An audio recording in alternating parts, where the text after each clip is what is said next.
Imagine it's your wedding day. You're standing in your white dress, surrounded by everyone you love, but instead of joy, your heart is filled with a cold, calculated rage. But here's the kicker. You aren't mad at a cheating groom or a ruined venue. You're seething because your best friend of 25 years looked too good in a dark red dress. What do when you realize that your sister's Bridezilla moment isn't just about insecurity, but a desperate, final attempt to hide a massive web of lies that is about to destroy her entire life? This isn't just a story about a wedding dress, it's a terrifying journey into the mind of a pathological liar and the moment a marriage built on a foundation of sand finally hit the rocks.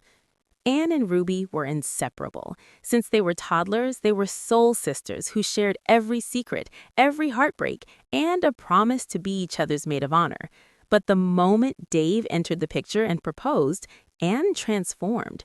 She didn't just exclude Ruby from the bridal party, she treated her like a radioactive secret. On the big day, while the guests were admiring the socially distanced outdoor ceremony, Anne was a nervous wreck, whispering curses under her breath about Ruby's outfit.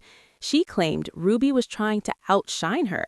I tried to defend Ruby, telling Anne that after 25 years, she should have known Ruby would show up looking like a runway model. That was just her style. But Anne didn't want a sister's advice. She wanted blind loyalty to a version of reality that didn't exist. The truth, as it always does, started to bleed through the cracks.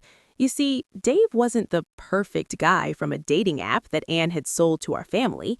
Dave was a man with a heavy past, an ex-addict who had done time in jail. And Ruby? She wasn't just a friend, she was the one who had literally saved his life, supporting him through his darkest recovery years, long before he ever met my sister.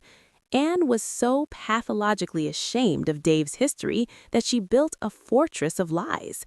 She wrote fake letters to Dave, pretending our parents had forgiven his past. She told Ruby we hated the news, so Ruby would stay silent to protect us. She kept Ruby out of the wedding party, not because of a dress, but because Ruby was a walking, breathing evidence of Dave's real identity. The dress drama was a smokescreen, a frantic attempt to make Ruby the villain so Anne could cut her out before the truth ever surfaced. But lies are like ghosts. You can't bury them forever.